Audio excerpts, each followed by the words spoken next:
Programa Opiniões com Alma. Todas as sextas-feiras, semanalmente, os convidados partilham a sua opinião sobre temas atuais, sobre temas do passado e sobre perspectivas do futuro. Cada convidado traz consigo uma mão cheia de histórias com alma para contar, onde as profissões, a família, percursos de vida, saberes e sentires são o centro das conversas. Programa Opiniões com Alma. Todas as sextas-feiras, de Paulo Jorge.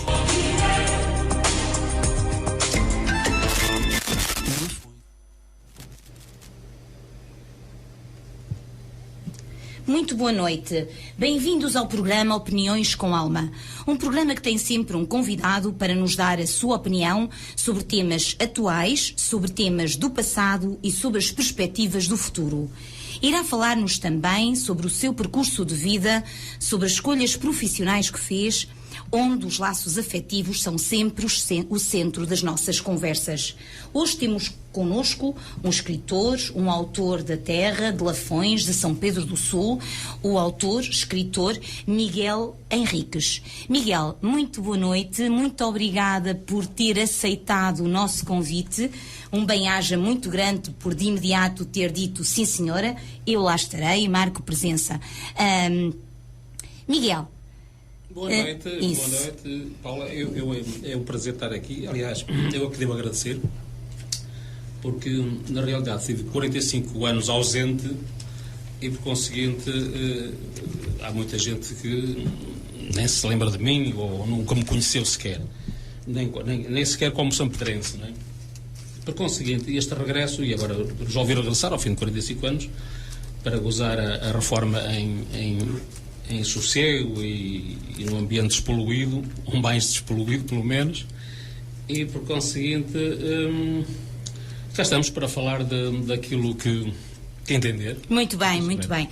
Muito obrigada por isso. Já agora boa noite a todo o auditório. Isso portanto. Mesmo, será certamente uma boa conversa, uma conversa entre amigos e será com certeza um serão bem agradável para quem nos está a ouvir lá em casa. Miguel, falava então que andou durante 45 anos longe, distante desta terra, da terra natal. Por onde andou? Estes 45 anos foram vividos no Porto. Portanto, foi lá que na altura consegui, com alguma dificuldade, mas consegui emprego e, por lá fiquei até a aposentação. Até a aposentação e mesmo pós-aposentação, porque eu pré-aposentei-me já há vários anos e continuei a viver lá, portanto, até o ano passado. O ano passado resolvi então regressar às raízes. Muito bem. É mesmo aqui de São Pedro do Sul, da cidade de São Pedro do Sul? Eu sou natural aqui da freguesia de Pinho. Muito bem. De Pinho. Agora resido em Bordones. Pinho que me perdoou, mas fui andar a falar. Sim, mas é no concelho, é dentro do concelho, não é? É dentro do concelho. Miguel, o Miguel tem obra feita. Aliás, eu estou a ver aqui uma série de livros que o Miguel tem. Como é que começou este gosto pela escrita, Miguel? Olha, eu estudei aqui no então externato São Tomás de Aquino. Foram 3 anos e 3 meses a caminhar para aqui, portanto na altura não havia transportes, portanto tínhamos de estar ali logo pela manhã, creio que às 9 horas. Íamos a pé, éramos vários, um grupo de alunos de Pinho. E por conseguinte estive aqui até ao antigo 6º ano, porque eu comecei a estudar com 14 anos. A estudar, isto é, fiz a primária com os 9 ou 10 ou não sei o quê, e entretanto depois fiz um estágio na agricultura, fui forçado a fazê-lo, não é? Era o que os meus pais queriam, que eu seguisse. Está a ser irónico, o estágio na agricultura era mesmo trabalhar na lavoura, no campo, no duro. Exatamente, no duro. E como aquilo não me sabia lá muito bem, da maneira que lá fui mendigando aos meus pais e tal, que me deixassem estudar. Era filho único, Miguel? Não, tenho mais 3 irmãos. Muito bem. Acho que não me enganei, são 3. Somos 4. Eu sou mais velho. Exatamente. E por conseguinte, quando chegou a idade de ir para a tropa, eu estava a frequentar o antigo 6º ano, portanto, corresponde agora ao 10º, não é? Ao 10º ano. Claro, com as minhas aspirações, pensava que um dia vir a ser ou jornalista ou advogado. Estive quase a ser advogado, ainda fui estagiário, pelo menos. Mas, por conseguinte, o meu percurso até aos 20 anos, até a ida para a tropa, portanto, foi estudar aí, ajudava os pais lá na lavoura e tal. Entretanto, fui chamado para a tropa, e depois aí andei por vários, fui para Angola, andei por aí por vários sítios, nos Açores. No regresso, em 75, portanto, apanhei o 25 de Abril, estava eu a fazer o meu curso no Rangers, em Lamego, aliás. Tenho um livro escrito sobre essa passagem lá para o serviço militar. E portanto, chega a ver se eu não perco. Não tem mal. Então, depois da tropa, portanto, quando eu regressei do ultramar, foi quando foi aquela avalanche do pessoal que regressava portanto, foi a seguir a independência. Eu estive em Angola, portanto, eu vim lá uns escassos 20 dias antes da independência. Portanto, apanhei aquela avalanche de pessoal, funcionários públicos, que era preciso colocar aí como supranumerários, essas coisas todas, e consegui os lugares na função pública, que era aquilo que eu sempre aspirava, uma vez que foi interrompido o meu percurso académico, passa a expressão, quando pretendia ser jornalista ou advogado. Portanto, a tropa interrompeu-me isso tudo, e por conseguinte o projeto foi para água abaixo nessa altura. E então, no regresso, havia muita dificuldade em arranjar emprego por aí. Ainda por cima, porque o Miguel já se está a perceber que tinha aspirações um bocadinho mais altas, não é? Porque poderia não ingressar no mundo do trabalho, do operariado, ou noutra situação, e não tinha efetivamente aspirações um bocadinho altas. Exatamente, eu queria fugir da enxada, dessas coisas, não é? E então, é curioso que eu aos 10 ou 11 anos cheguei a pensar, era porreiro se eu fosse alfaiate, trabalhava à sombra.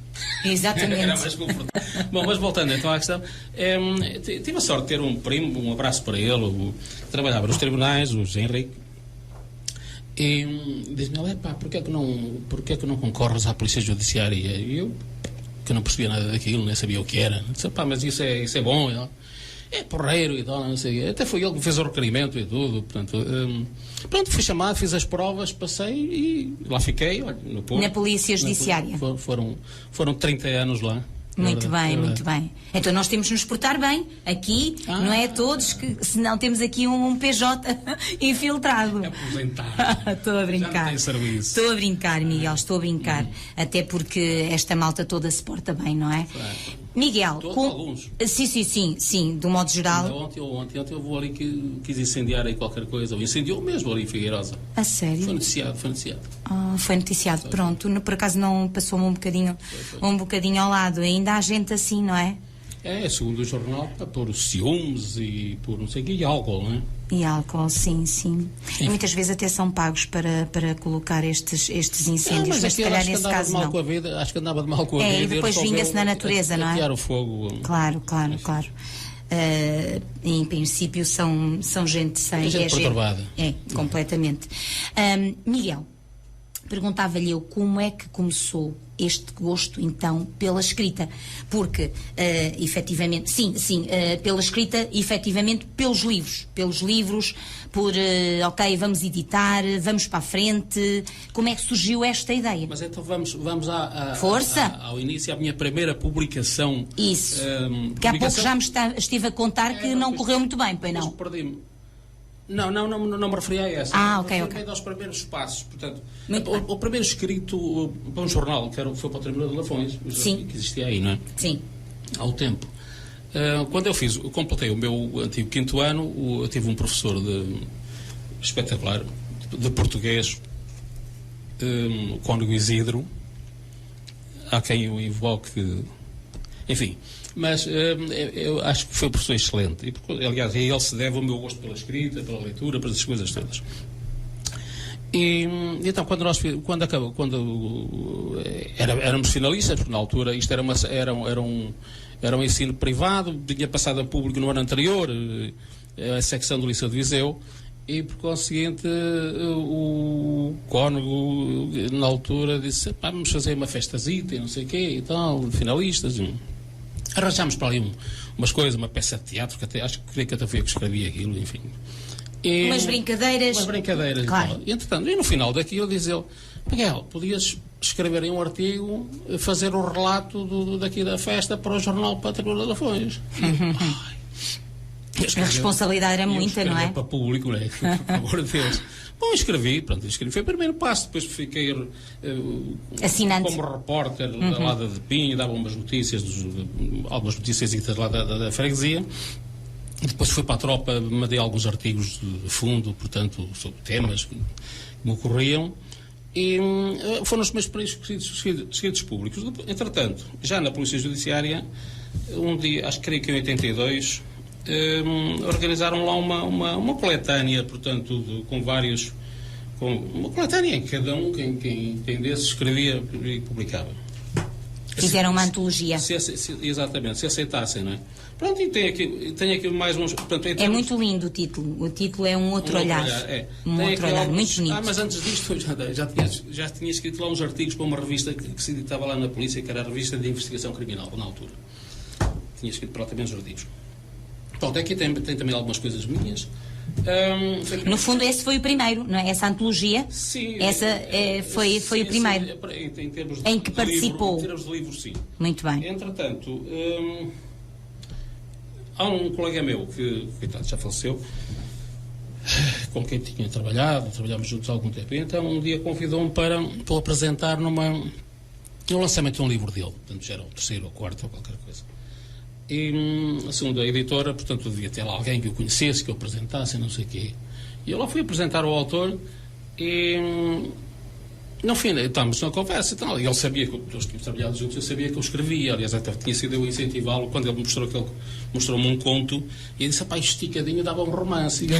Aliás, ele disse, anda cá que tu aqui és o padrinho disto e tal, vais ter que me participar lá no lançamento. Portanto, sabes, na conversa, no final da sessão, do lançamento, não é? Do evento, e a editora que estava, a representante da editora que estava lá, ouviu perguntar-me, então, e os teus, uns publicas? Porque eu sabia que eu tinha já escrito, quer dizer, quem escreve nunca está completo, não é? Não, tinha alguns textos, não é? Coisa, tinha alguns e... Não, já tinha grosso modo dois romances escritos. E então, ela disse, então, mas se escreve, então, não quer mandar-me um trabalho, então, para eu avaliar, e tal.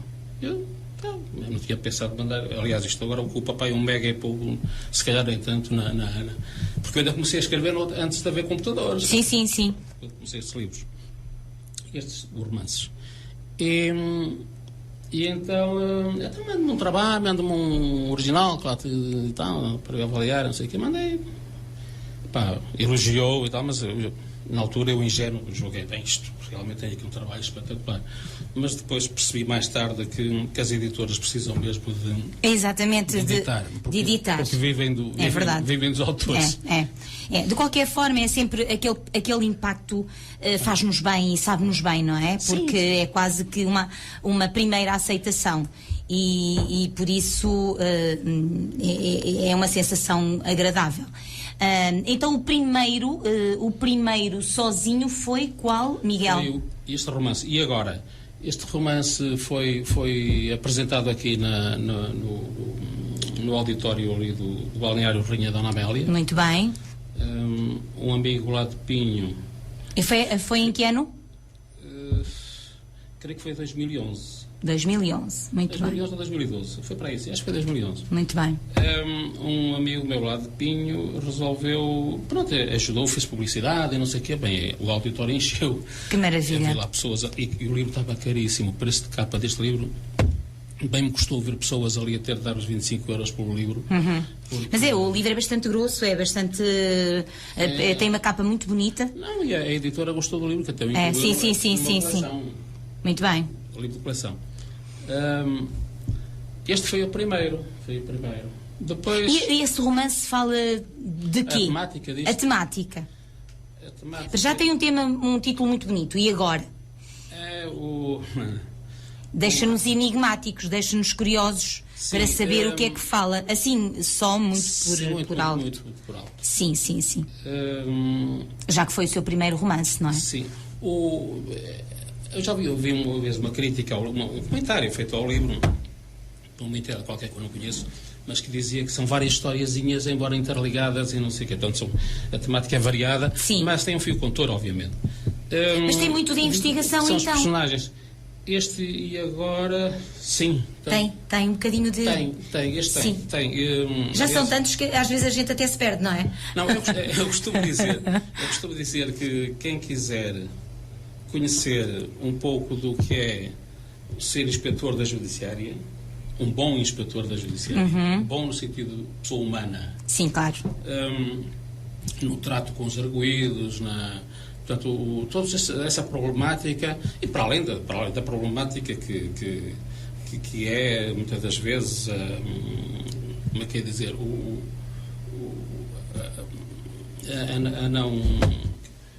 não reconhecimento por parte da hierarquia, às vezes, portanto, o que desencadeou isto foi o que desencadeou a escrita deste livro foi, eu fiz o meu curso de Direito em Coimbra, a trabalhar no Porto, portanto, eu não podia frequentar aulas.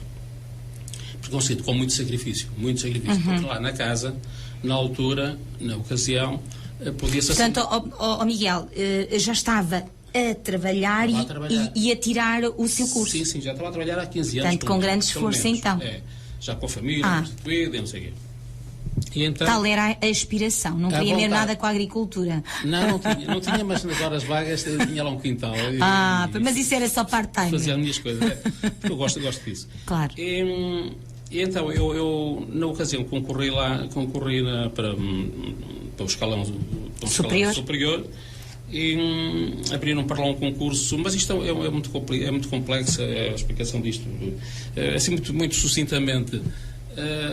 Candidatavam-se, ou permitiram que se candidatassem e pessoal que tinha acabado a faculdade, também licenciado em Direito, ou noutra licenciatura que no aviso era considerada adequada, mas basicamente era Direito. E o pessoal que já estivesse com vínculo à função, à Judiciária, que tivesse uma determinada classificação, essas coisas todas. Pronto, eu concorri também. E depois apercebi-me que numa oral... Apercebi-me depois. Na oral foi muito maltratadinho, não é? Foi esticadinho ali com coisas que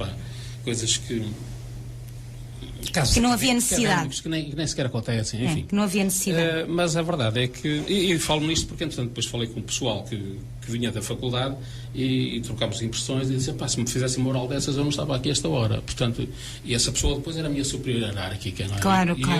São as tais injustiças, não é? E eu continuei. Então, eu fiquei de tal maneira injustiçado que eu perguntei a mim mesmo, assim, vale a pena continuar com o mesmo empenho aqui? Ou vou desistir, deixar descair os braços, porque no fundo ao fim do mês recebo certinho e não sei o quê. Portanto, essa a pergunta, e agora? Quer dizer, o que é que eu vou fazer agora? Exato. Qual é a minha opção? Estou a perceber, sim. Eu entendi que a inconsciência estava ali para cumprir uma missão, entre aspas, não é? Não é missão, mas enfim. Mas entendi aquilo como um dever, quer dizer, perante a sociedade. A sociedade põe-me os problemas, portanto, sou eu que tenho competência para resolver, devo resolvê-los. Claro. E não ignorá-los, não é? Conseguindo empenhar na sua resolução. E então, o livro nasce desse desabafo, quer dizer, aquilo que eu não podia dizer, pus um personagem a dizê-lo, não é? Claro que sim. Claro que o personagem é mais... É essa a vantagem da escrita também, não é? Exatamente, é nós podermos pôr alguém a falar por nós também. Muitas vezes aquilo que pensamos e que os outros à nossa volta pensam também. Exatamente. Transpomos as angústias não só nossas, mas dos outros, muitas vezes que vamos apalpando, não é? Da maneira que depois... importava não ficar apenas aqui por esse capítulozinho que está aqui também, que será a parte talvez menos interessante para quem não está ligado à casa. Depois criou-se aqui uma história, um romance, uma novela, em que o tema fundamental será a violação e as sequelas que deixa. Portanto, alguém que há um casal que se apaixona um pelo outro, um inspetor da Judiciária e uma professora, e a professora numa visita de estudo aos Açores, a Ponta Delgada, com um grupo de colegas, à noite saem para ir a um sítio qualquer, e passa um fulano com um táxi, portanto, e ela faz alto, portanto, um táxi, e o fulano, em vez de levar para onde ela queria, desviou lá para um sítio qualquer e violou, não é? De maneira que depois há todo esse trauma que deixa sequelas, não é? E então a relação entre ela e o inspetor, por mais que se esforçassem em se aproximar, na hora da aproximação, bastava ele tocar-lhe na blusa, ela via logo ali um violador, portanto, e por conseguinte todo esse conjunto depois passou pela cabeça, o que é que havia de fazer à vida, essas trapalhadas todas. Muito trauma, não é? E agora, quer dizer, continua a gostar dele, ou continua a manter a relação? Não, isto não dá nada porque eu não consigo aproximar, vamos acabar com isto. Mas tinha pena dele, ele tinha pena dela, e não sei o quê, e gostavam um do outro. Mas no final depois eu não vi. Agora ias chamá-lo inspetor, meu Deus. Miguel, na sua carreira, na sua função, no seu trabalho, muitos foram esses casos que apareceram também, certamente, ou não? Assim, eu nunca trabalhei na área da... Era mais na parte mais... Nesta área. Exato. O percurso profissional... foram 12 anos no combate à droga e 18 na criminalidade económica, no chamado colarinho branco. Colarinho branco, sim. Portanto, esta parte assim mais do terreno... Não é... As pessoas, não, do terreno sim. Do terreno sim, mas não... Exato, estes crimes mais domésticos, familiares, não é? Homicídios, sim. Crimes sexuais, por exemplo, nunca trabalhei nessa área. Mas aquilo que eu ouvia relatar certamente que eram... Não, é assim, nós temos formação para trabalhar em qualquer setor, em qualquer área, e depois assim nós fazíamos piquetes regularmente, quer dizer, e nesses piquetes as pessoas vão lá queixar-se, apresentar as suas queixas e trazem-nos toda a espécie de problemas. E quem está a receber as pessoas tem que mirar minimamente para saber se estamos perante um crime, para fazer a queixa, ou para... Eu deparei-me com imensas situações em que começo uma conversa com alguém que me parece muito certinho, e de repente percebo que a pessoa não está bem, quer dizer, a pessoa te ficciona tudo aquilo que está ali a dizer, inventa as coisas mais mirabolantes. Aliás, eu tenho 1 ou 2 contos publicados, também alguns, creio eu. Como é que se dá conta que a pessoa está a ficcionar? Podia até estar a falar coisas verdade. Miguel, como é que consegue olhar para uma pessoa e estar a perceber que ela está a ficcionar? Só estou a tentar perceber essas técnicazinhas, mais nada. Não, por isso é que eu acho que é uma profissão muito rica. É riquíssima. Dou-lhe já os meus parabéns, que é das profissões que eu mais admiro, para além da medicina, claro. Aliás, todas têm a sua beleza, mas Polícia Judiciária, para mim, e nós temos uma excelente Polícia Judiciária. Parabéns. Parabéns. Portanto, também está aqui e também esteve tantos anos na Polícia Judiciária e também fez por isso, não é? Claro. Embora estejamos aqui para falar também dos seus livros, mas era isso que eu lhe perguntava, como é que se consegue perceber, uma vez que também as temáticas dos seus livros também abordam isso, como é que se consegue perceber que alguém está... Eu vou-lhe contar assim, muito rapidamente, um dos episódios que retrata em algum livro. Basam até um conto que eu publiquei numa destas coletâneas, creio eu. Peraí. São muitos. São estas 2 coletâneas, eu penso que estará numa dessas. Não sei se está. Sim. É o seguinte, eu um dia estava de piquetes. O edifício, entretanto, em 2000, inauguraram um edifício novo, portanto, enorme, e juntámos-nos todos ali. Mas até aí andámos dispersos por pelo menos 3 estabelecimentos, 3 edifícios lá no Porto. E a área em que eu trabalhava, portanto, na altura do combate à droga, foi um dos primeiros serviços que transitou para o sítio onde agora construíram um edifício novo. Na altura havia lá um palacete, aliás, o palacete ainda lá está, foi adaptado. Então, mas ali não como é que é dizer, não se atendia não se atendia, os piquetes, portanto, as queixas eram atendidas na sede, que era em baixo, na Rua São Bento da Vitória, ali perto da cordoaria.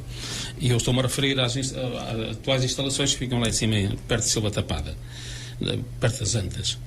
E da Faculdade de Economia, para conhecer. E então, um dia creio que era um fim de semana, estava sozinho, porque entretanto era a hora do almoço e um colega das transmissões, porque era dali que funcionavam as transmissões, o colega tinha ido almoçar ou jantar, eu sei que era a hora da refeição. E eu fiquei ali sozinho, portanto, sozinho para quê? Para abrir o portão, porque os carros entravam e saíam, portanto, os nossos carros, né, as nossas viaturas, e até corresponder às chamadas que houvesse através das telecomunicações. Entretanto, toca uma campainha insistentemente. Eu vou ao videoporteiro e vejo lá um senhor a mostrar-me um cartão. E tal, muito aflito. Eu sou das atividades económicas, ou fui, ou qualquer coisa, não sei o quê. Agora já não existe, agora a Zaina, creio eu. Na altura, atividades económicas que se chamavam. E então, muito aflito, o senhor muito aflito, acuda-me que me querem matar, estão-me a perseguir, querem me matar. E eu, sim, bem. Eu a brincar até disse cá para os meus botões. Puseram isto perto do Conde Ferreira, porque eu percebi logo que o senhor era doente. Pela maneira como... Sim. Porque vem ali uma multidão atrás dele, portanto era impossível, não é?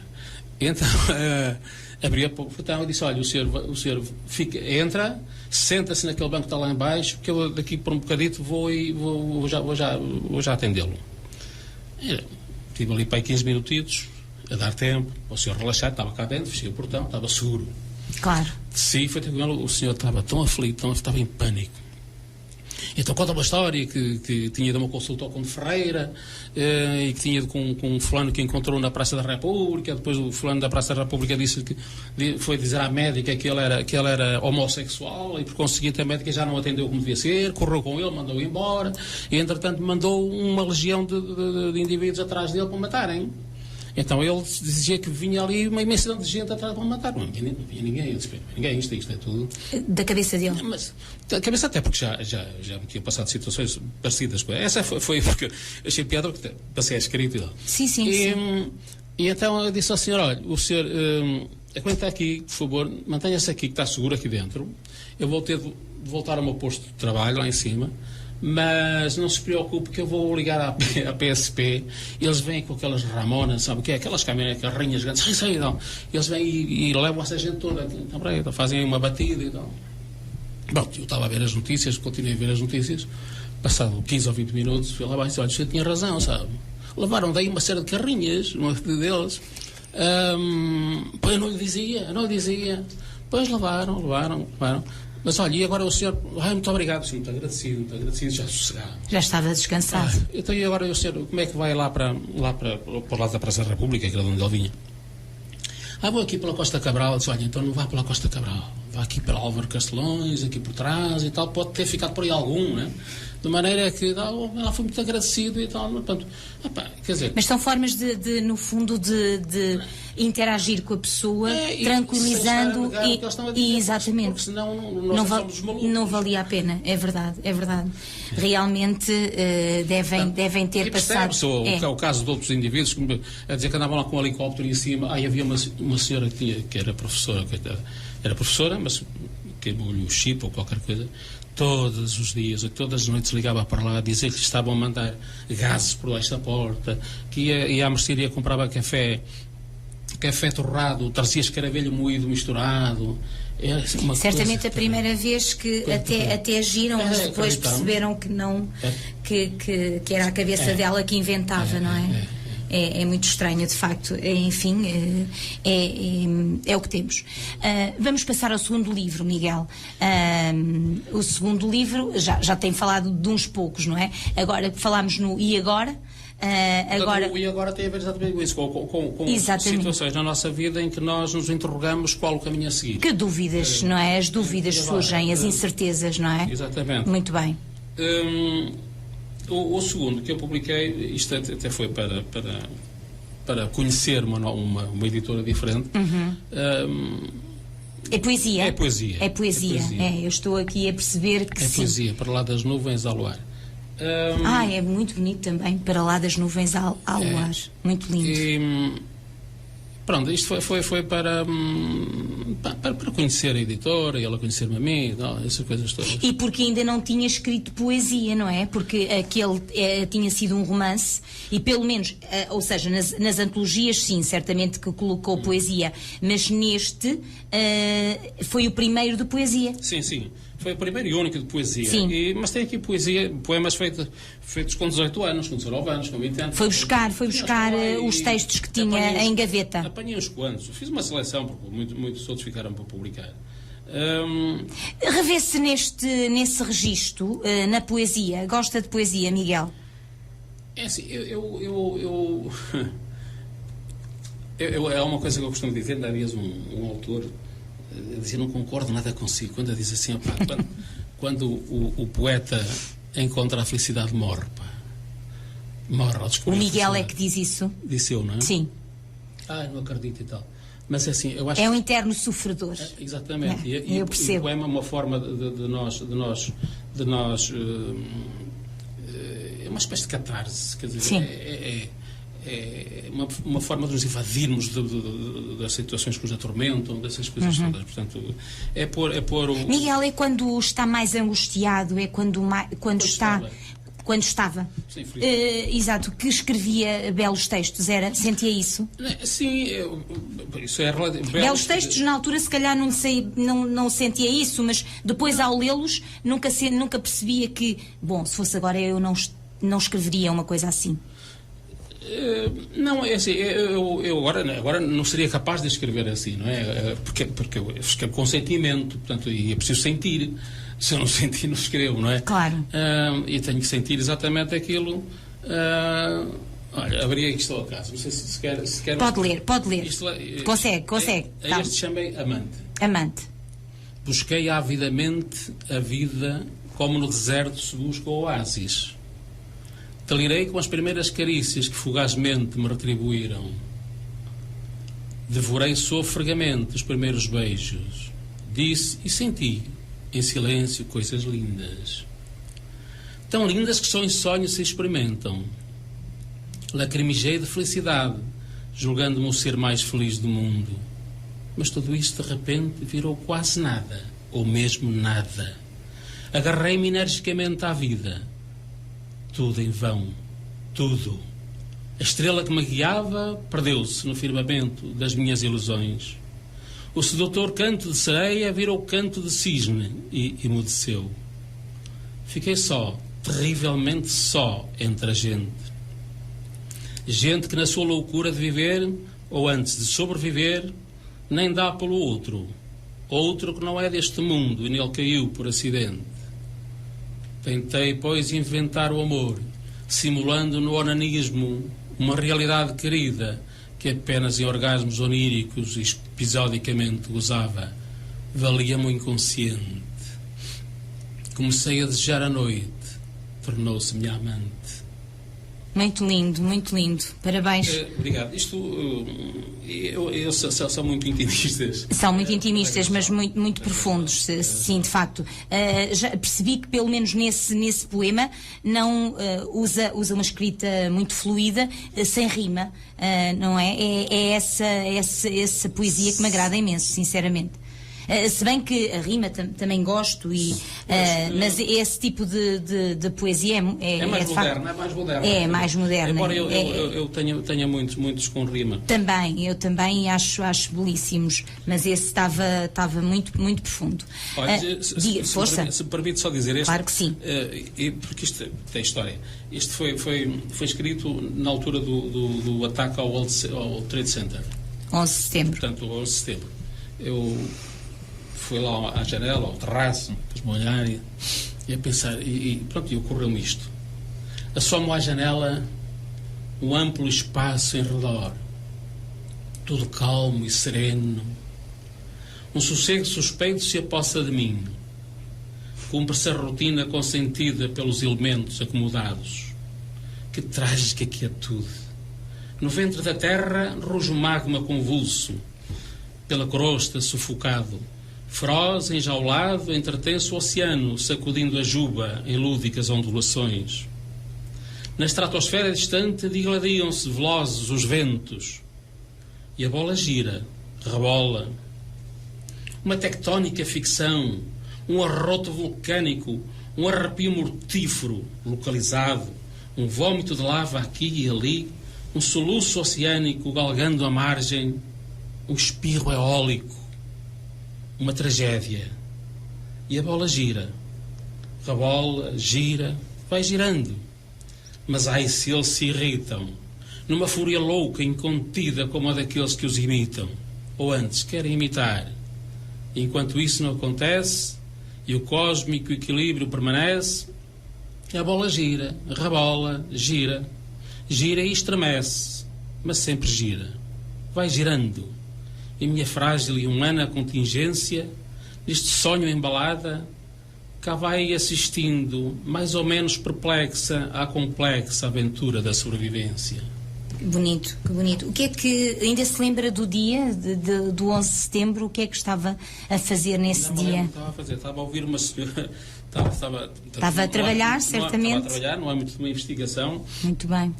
Não é muito uma investigação, estava a colher um depoimento. Uma senhora e entra-me pelo gabinete, na altura, o meu chefe, diz: ele começou a Terceira Guerra Mundial. E o que é que foi? Na América e tal, contou aquilo. Fomos todos ver a televisão. Ainda conseguimos ver o segundo avião, creio eu. Sim, sim. O avião da segunda torre. Estava a trabalhar, exatamente. Foi uma altura que realmente terrível. nos chocou a todos. O terceiro livro, não era esse aí que depois... Não, esse foi o segundo. O terceiro foi este.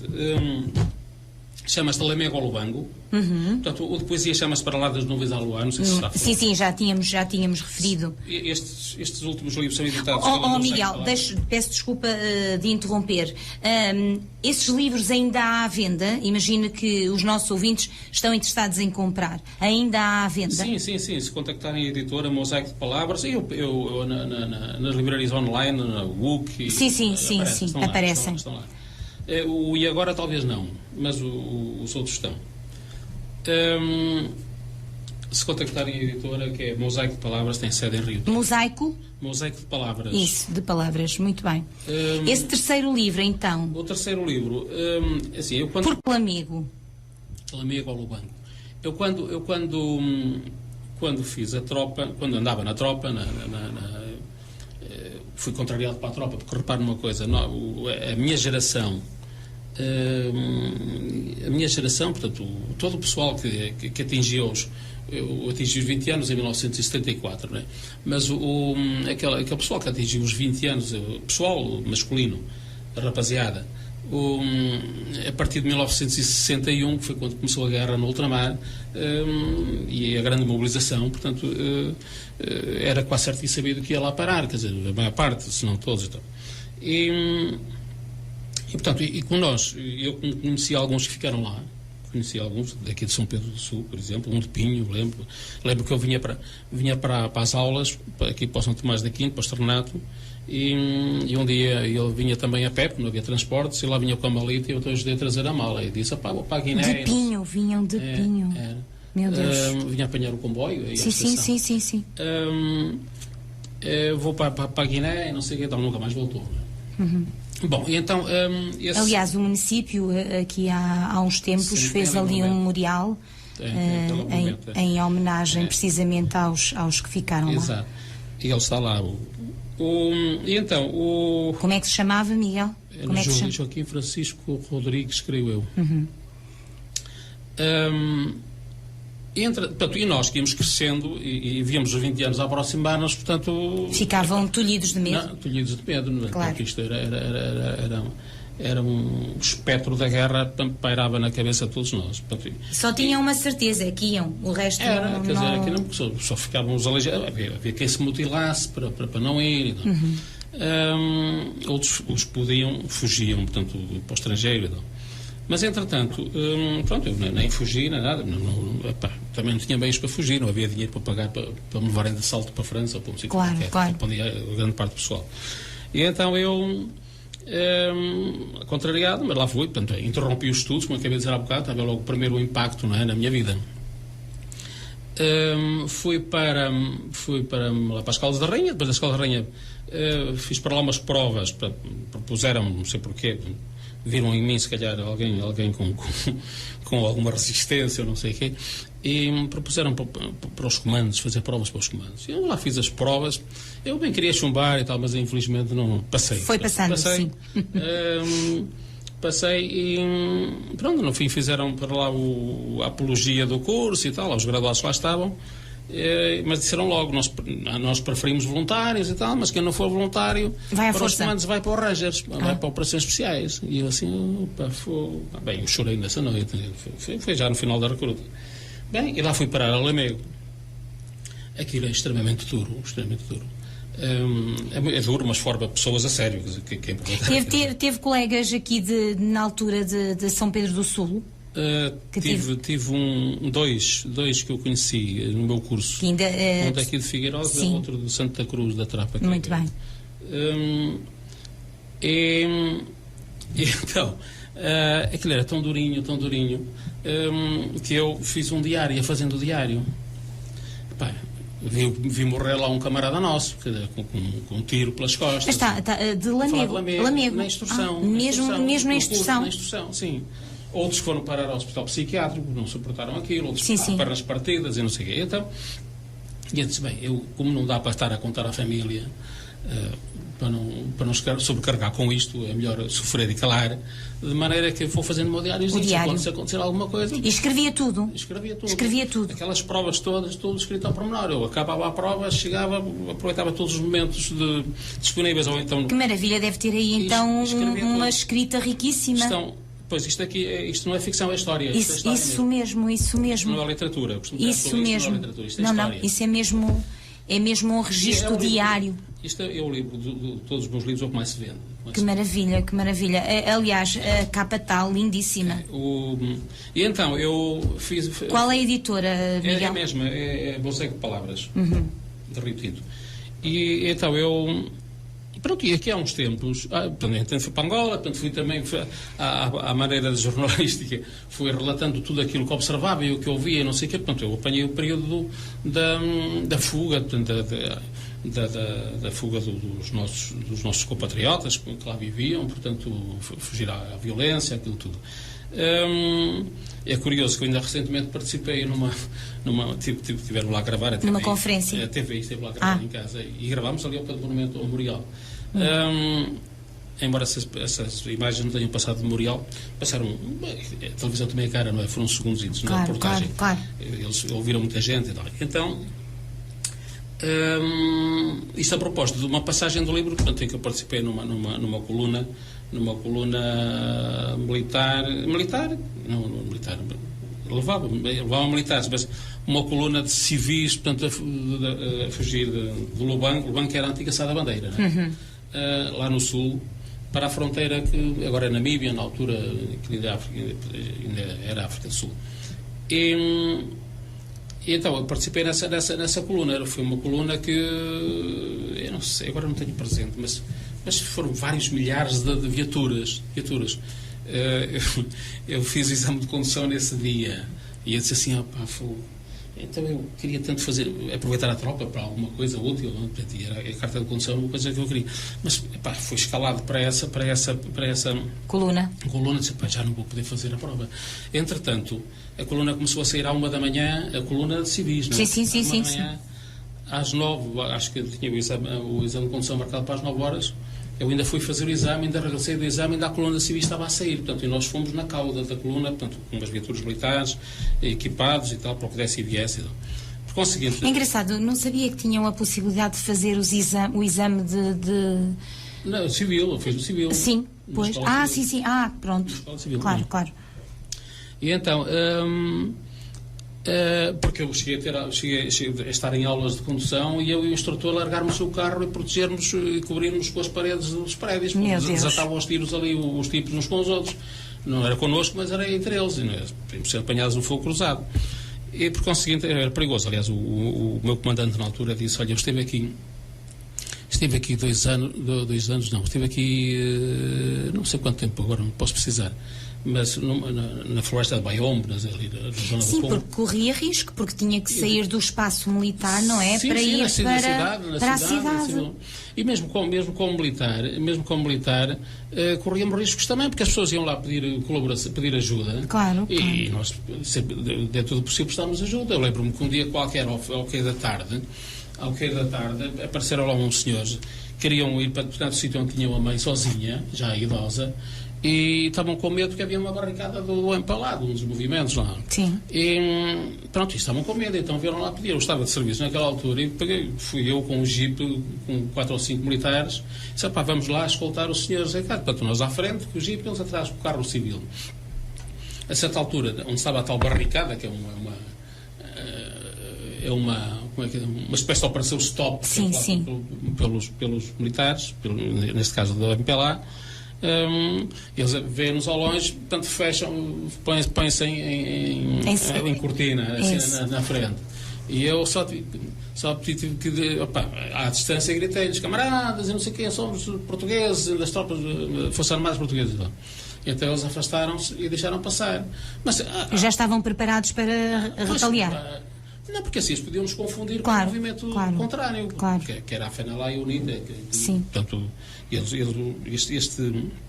estes três combatiam-se uns aos outros.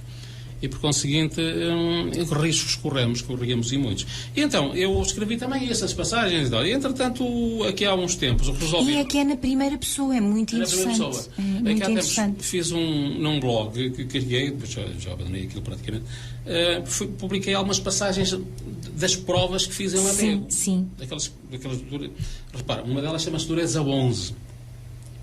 E como sabe, o termo 10 da escala de Mohs é o diamante, não é? O mais duro. E então chama de dureza 11 para demonstrar que o ser humano pode ser mais duro ainda do que o próprio diamante. E de facto nós eram provas de resistência humana. Fizemos coisas que não imaginamos, quer dizer, não era capaz, mas estando lá consegue-se. E era o que dizia, muitos acabavam por morrer. E muitos morreram, não aguentavam. Não aguentavam. E então, publiquei e tive logo ali feedback de pessoas a dizer que queriam um livro e não sei o que, não tinha livro nenhum. Então resolvi, com tanto das solicitações, é melhor editar este livro. Pronto, editei em livro e de facto, porque de Lamego ao Lubango, porque de facto são os limites geográficos da minha passagem. Da sua passagem, passagem militar.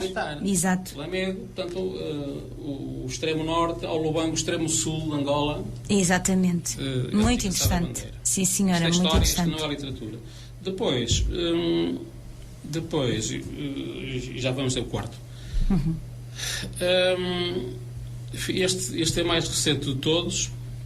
Esse é o último, Miguel? Este é o último. Quando é que isto foi? Isto é 2017, talvez. Deixa eu ver. E foi lançado aqui também no balneário Rainha Dona Amélia? Este não apresentei aqui. Não, estes três apresentei-os aqui. Creio que apresentei os três. Este não.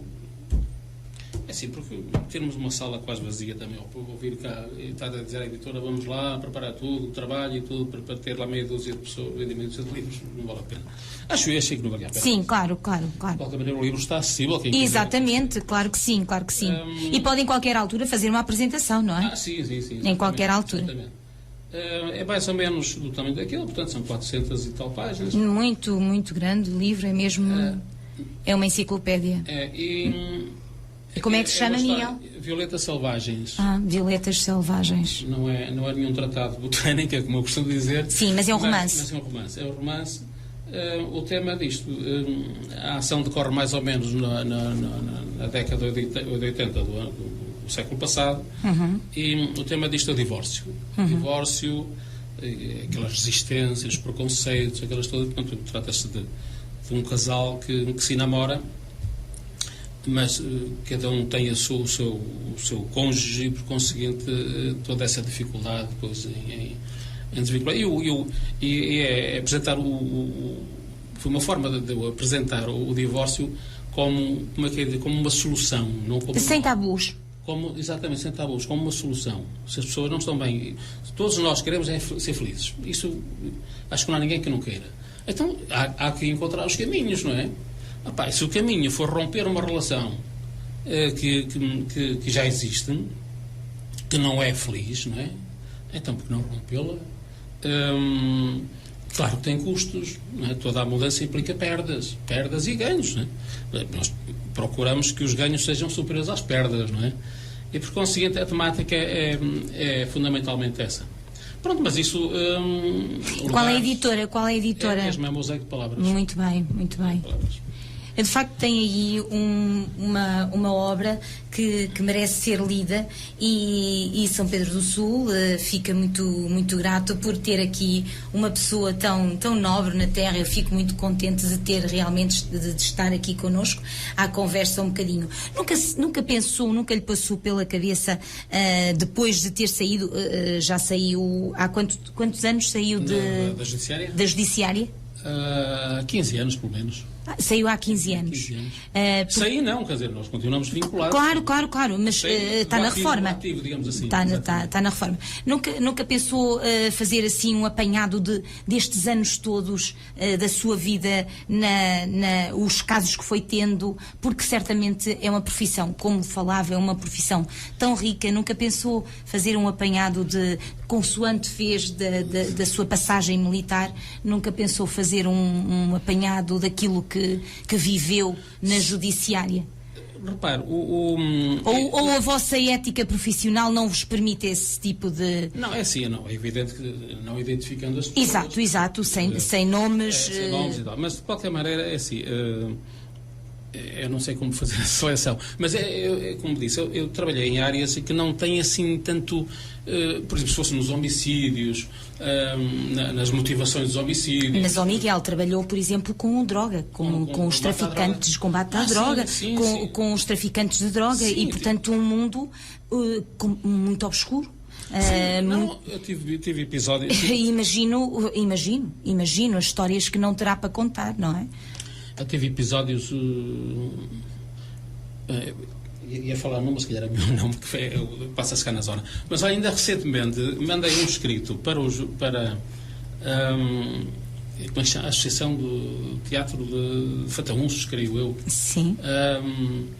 Mandei para lá um conto que tem a ver aqui com São Pedro do Sul, portanto, a origem daquela história, basicamente, que está lá para publicação.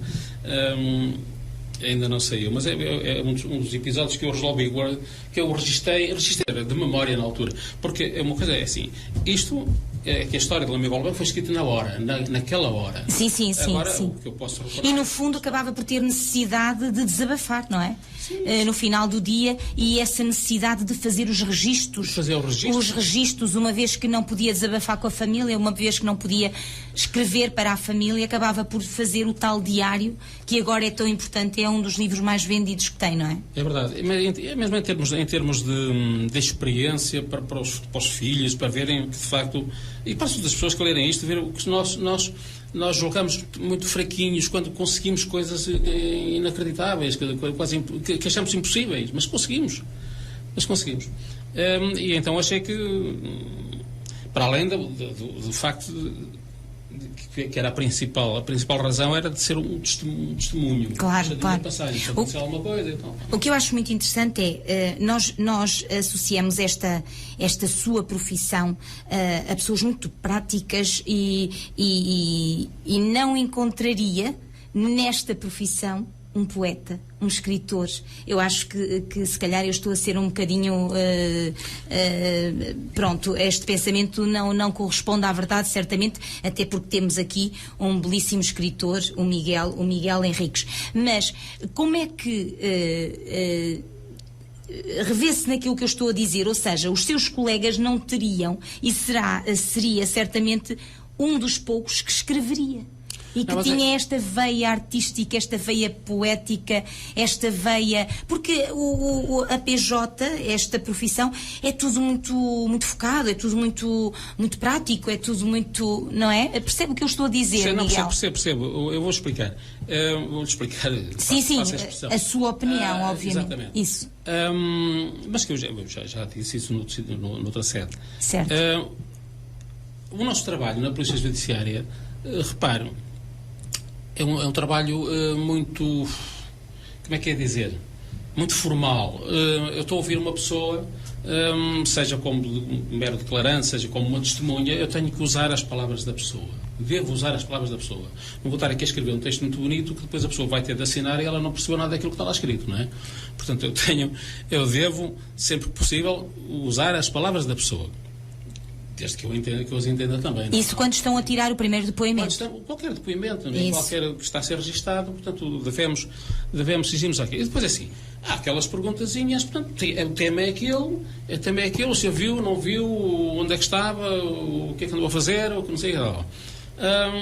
Isso não dá margem à criatividade. Não, assim, é muito limitado. É muito limitado. É uma espécie de espartilho. Estamos ali entalados. Quem gostar de escrever e de criar está ali entalado naquilo, entalado na forma, no formalismo.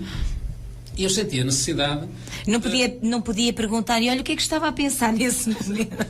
Eu tinha necessidade de criar, e portanto eu fui escrevendo os livros, ainda trabalhava. Repare uma coisa, eu trabalhei até janeiro de 2007. E estes livros começaram a ser escritos para aí em 91, para aí, os romances que são de peso. E por conseguinte eu trabalhava e então em casa depois, ou na praia, onde quer que estivesse, levava umas folhinhas e tal, e criar a história e tal. Ser criativo, porque lá dentro não se podia ser criativo. Isso mesmo, daí a minha pergunta. Por isso é que eu disse que entendia e ia explicar. Isso. O nosso trabalho é muito de escrita, só que aquela escrita limitada, taxativa, tem que ser assim, formal, não podemos ser daquilo, não é? E porque foi um escape para a minha vontade, quer dizer, eu quero criar, gosto de escrever, mas olha que há vários autores, e bons autores, colegas meus. Está a ver. Em Lisboa, sim, claro, por exemplo, certamente que há. Uns 2 ou 3, pelo menos 2 que eu conheço. Sim, mas contam-se pelos dedos, certamente. Provavelmente, quer dizer, eu estou a falar dos que conheço, não é? Miguel, diga-me cá, após ter voltado para a nossa cidade de São Pedro do Sul, como é que veio encontrar esta cidade? Saiu há 45 anos, como é que, ao voltar, como é que encontra esta cidade? Pois, quando saí daqui não era cidade, não é? Ainda era uma vila, ainda era vila. É evidente que isto deu uma volta muito grande, não é? Mas assim, eu como cidade, repare, é uma coisa que eu tenho que dizer. A minha mulher nunca viveu na província, portanto foi sempre cidade. E ela às vezes fica chocadíssima com isto aqui. Pá, chamam isto de cidade e não sei o quê. Diz, pá, é uma cidadezinha, não é? Porque quer-se fazer uma radiografia, não há de fazer a radiografia, a máquina está variada, não sei o quê. Quer-se depois assim, as coisas são mais caras do que na cidade, no Porto, aqui nos supermercados e hipermercados, é tudo mais caro, assim, isto é incrível. E outras coisas, quer dizer, agora não me recordo, mas há imensas situações em que isto de facto precisava de uma volta, mas pronto, mas se calhar também é a dimensão. Quer dizer, e a isto junta-se o facto de estarmos no interior, ou seja, já que estamos aqui. É o custo da interioridade. É o custo da interioridade. E a cultura, como é que assenta aqui? Foi às festas da cidade, por exemplo? Chegou a ir. Fiquei admirado com o mar de gente que via aí. É verdade. Como é que está a sentir a cultura aqui nestas bandas? É assim, eu não tenho frequentado. Eu sou muito caseirinho. Sim, e faz muito bem. Assim, e como arranjei uma casa que tem uma hortazinha, um quintal e tal. Afinal, os pais levaram a deles avante, porque queriam que o Miguel. Exatamente, a base ficou aí, não é? Fermento. Mas eu gosto daquilo, de lir com aquilo. Sim. As minhas postagens no Facebook, que é só coisa lá da horta. Da horta, muito bem. Gosto mesmo daquilo. E portanto, em termos de escrita, até se calhar vai fazer a pergunta daqui a bocado, projetos para o futuro. Isso mesmo. Mas é assim, eu atualmente não tenho eu estou a viver intensamente aquele espaçozinho. Sim. O sítio para mim é maravilhoso, com a serra, aquele um sítio espetacular. Bordonhos, não é? Sim, ali isso. Gosto imenso daquele sítio, vizinhos espetaculares, que eu nunca imaginei que houvesse vizinhos assim, que nos receberam como se já nos conhecesse, que já fôssemos amigos há anos, portanto, nem os conhecia a eles, nem os conhecia a mim, não é? Eu gosto imenso daquilo, portanto, e depois tem aquele espaço de terra, um bocado de terra que dá para eu ter as minhas coisinhas. E continua a escrever, Miguel? Em termos de escrita, era sim, aí que ia chegar. Exatamente. Parei um bocado com isso, precisamente porque aquilo me absorve de tal maneira. Está muito preenchido. E gosto daquilo e por conseguinte. Pá. Mas não deixe de escrever, porque nós estamos à espera de próximas obras. Porque eu tenho um remake, não sei se terá meio. Em gaveta, não é? Não, mas parei há muito tempo. Mas escrevi para aí, mas já tem para aí algumas 70, 80 páginas. Mas parei. Era uma história complicada, depois começou a complicar aquilo, com muitos personagens e uma confusão danada. Tem que voltar a ler de novo para se inteirar. Mas quantas vezes não leem? Sabe que houve alguém que disse que. Não, estou a dizer o Miguel, uma vez que a história ainda não está terminada. Tinha de ler, tem que a ler para se inteirar. Para pegar no fio Isso mesmo. Embora eu tenha em mente o objeto principal da história. Mas pensei também já fazer uma coleção, coligir aí uns contos que eu tenho dispersos, depois fazer um livrinho só de contos. Mas assim, isto não. Só se for para ter mais um livro, mais um volume. Sim. Mas não há gosto, Miguel. Não há muito gosto pela leitura. Não, eu estou a dizer, e o gosto pessoal? Aquele gosto, aquele bichinho de escrever e de dar e de deixar para os filhos, para os netos, que mais não seja isso. Nunca pensei nisso, escrever para deixar. Quer dizer, agora, o gosto que me dava era criar. Criar, exatamente. É tudo uma junção também. Isto é interessante, porque isto é muito interessante. Por exemplo, eu estou-me a recordar de um destes romances. A dada altura eu estava ali, encravei assim, e agora como é que eu vou estar a ser? Portanto, por exemplo, aquele caso da violação que falei há bocado. Certo, sim. Nos Açores. Ser engravidou da violação. Eu agora rimo porque tenho bastante muito engraçado isto. E eu dizia assim, pá, mas ela não quer, esta criança vai ser um fantasma não é para a vida desejada. toda, não foi desejada, portanto ela vai ver nela o violador sempre. Claro. Mas a partir do momento em que a criança nasce, isso acaba. Pois não sei, de qualquer maneira eu achei que era melhor resolver a situação, mas pronto, a personagem foi ao médico, o médico disse que estava ali para dar vida, saúde e não para matar, e não sei o quê, insensível à pessoa que estava na frente dele, a pessoa. Porque a criança ainda era um... Aí traz muitas discussões à baila. O tema é não esse, é isso mesmo.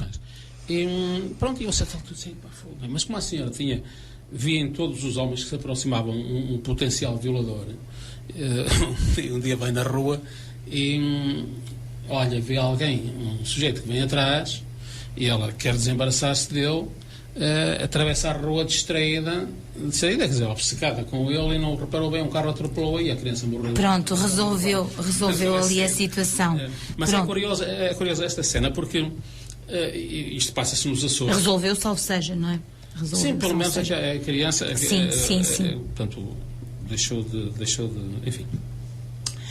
Mas de constituir problema. Exatamente. Um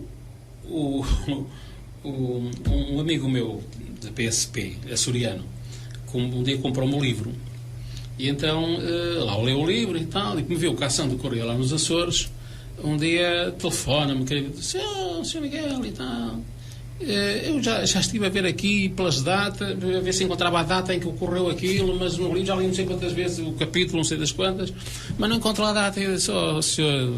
É ficção. Olha, isso é ficção, claro, nada disso aconteceu. Claro. Sim, aconteceu, mas tenho ideia de uma coisa destas.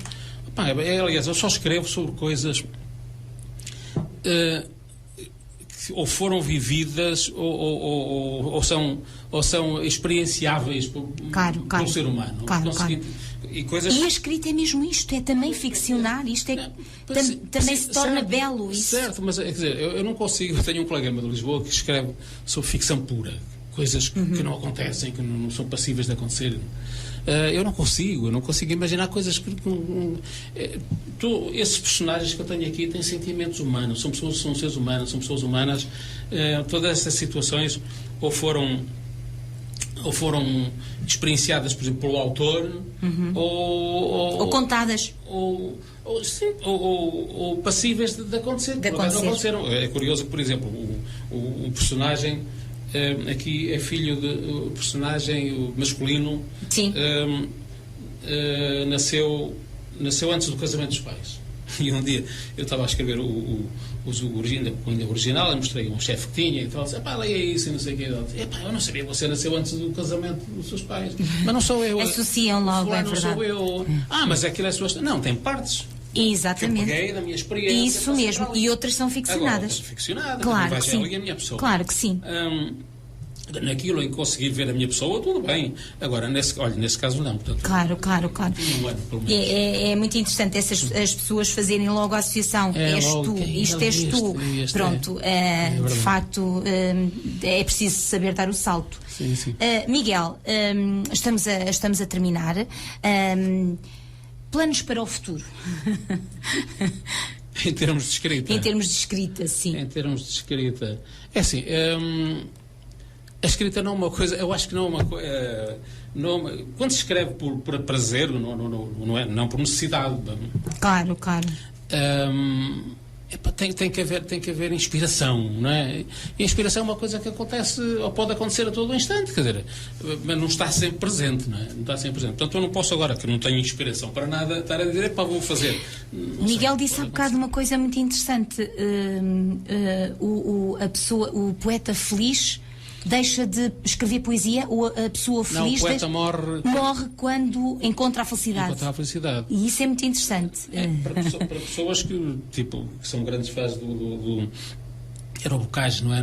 Bocos horrendos, não é? Que tinha prazer e portanto e que era o caso da minha poesia, basicamente é essa, quer dizer, não é sentir prazer no sofrimento, mas é uma forma de eu falar. Aliás, um dos poemas até diz que inventei um espelho e eu falava com o espelho, quer dizer, uma forma de eu me comunicar no silêncio das palavras. Quase que há mais necessidade de falarmos do lado mais negativo até do que a própria felicidade. A própria felicidade existe. Ótimo, que bom, não é? Estou preenchido, não é? Isso mesmo.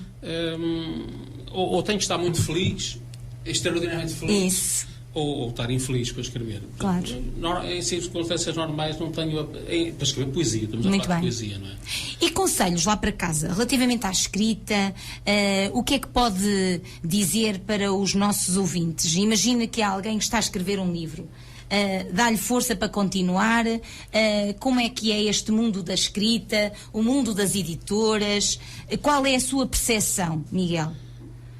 É assim, se a pessoa gosta de escrever e se sente que tem instrumentos para isso, porque há para aí muita escrita que valha-me Deus, não é? Portanto... Mas não acha que toda a gente tem o direito de escrever? Mesmo tendo aquela escrita, valha-me Deus? Sim, depois a seleção é feita naturalmente. Isso mesmo. Mas a verdade é que, repare numa coisa, o indivíduo, por mais... Eu só estou a perguntar, não é que... Pois, certo. Estou a perguntar. O indivíduo, por mais... eu não quero dizer iletrado, mas sem grande traquejo na escrita, sem grande conhecimento de escrita, mas se é uma figura pública que apareceu num programa qualquer da televisão, escreve um livro, toda a gente vai comprar. Sim, e a maior parte nem é ele que escreve, ele dá a escrever. Há alguém que vai escrever por ele. Até alguém escreve por ele. Por ele, exatamente. Um autor que até pode escrever bem, mas quando é conhecido, olha para aquilo, não sei para quem é, não sei. Não vê. Nem sequer abrem um livro para ler. Mas isso também não é culpa das editoras, Miguel. Isso também não é culpa das editoras. Que investem nos grandes. Eu tive experiência. Pois, eu acho que investem nos grandes, quer dizer, os pequenos, quando é escrita, não é de todo grosseiramente baixa, fraca. Pelo menos a minha já me disse, liminarmente rejeita, não é? Portanto, não aceita. Mas eu acho que se a escrita é normal, é preciso ser muito boa, né? Muito boa, quer dizer, no sentido do português. Sim. Eu sou fã do português tradicional, do português clássico. Não escrevo a Saramago, não é Lobo Antunes, quer dizer, eu gosto de fazer a pontuação. Aliás, eu sou um bocado, eu costumo dizer, sou um bocado tirano na minha escrita, porque não dou muita margem ao leitor para recriar, quer dizer, sou um bocado impositivo. É esta a interpretação que eu quero que ele tire, é isto que eu quero dizer, é isto que eu quero que ele entenda. Não deixa o fim em aberto. Não dá muita margem para especulação, até porque a interpretação do leitor... Isso é um bocadinho de PJ à mistura. Se calhar. Tem que resolver o caso e ponto final. Porque muitas das vezes o que acontece? É evidente que é característico da literatura a suscetibilidade de várias interpretações, não é? Claro que sim. Cada um faz a sua leitura também, não é? Mas para que não aconteça que quem vai fazer a sua leitura faça a sua interpretação, faça uma interpretação diferente, que eventualmente não seja consentânea com aquilo que se pretende e depois então encaminha direto. Isto, afinal de contas, ele disse isto, não devia ter dito. Não.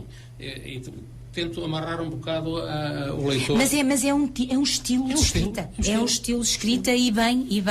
Fico muito contente. Olha, Miguel, dou-lhe os meus parabéns pela excelente obra que tem, pela forma maravilhosa como expôs aqui os seus livros. Tenho a certeza que os nossos ouvintes ficarão com muita curiosidade de os ler, de os comprar, porque é para isso também que o autor escreve. É para o seu livro ser lido, é para o seu livro ser passado, é para o seu livro ser divulgado e falado. Para já dou-lhe os meus parabéns também porque as capas são maravilhosas, os títulos são mesmo muito, muito interessantes. Esse de Lamego ao Lubango, então, é de facto uma... Os últimos dias da Guerra Colonial. Muito bem. São memórias. Maravilha. Quanto já vendeu? Tem noção? Não faço ideia. É a editora que está a vender. Eu nem sei como é que ainda tem livros para vender, porque de facto este tem saído muito. Qualquer dia já está na segunda edição. Já deveria estar. Já deveria estar, não é? Pois, isso mesmo, pois, eu percebo. Miguel, muito obrigada. É o nosso conterrâneo Miguel Henriques, que hoje fez o favor de estar aqui na Rádio Lafões, à conversa comigo e proporcionando certamente um serão muito agradável lá para casa. Miguel, será meu convidado numa próxima vez, quando fizer lançar um próximo livro. Isto é um desafio, porque não baixo os braços com esse talento que tem, não deixe morrer. Depois da agriculturazinha lá no seu quintal, da hortinha, volta à escrita, porque de facto é fascinante a forma como escreve e como fala sobre ela. Muito obrigada, Miguel Henriques. Muito obrigado, eu que agradeço. Muito obrigada. Foi um gosto. Opiniões com Alma chega ao fim. Quero agradecer aos nossos ouvintes a vossa companhia. Até para a semana, se Deus quiser.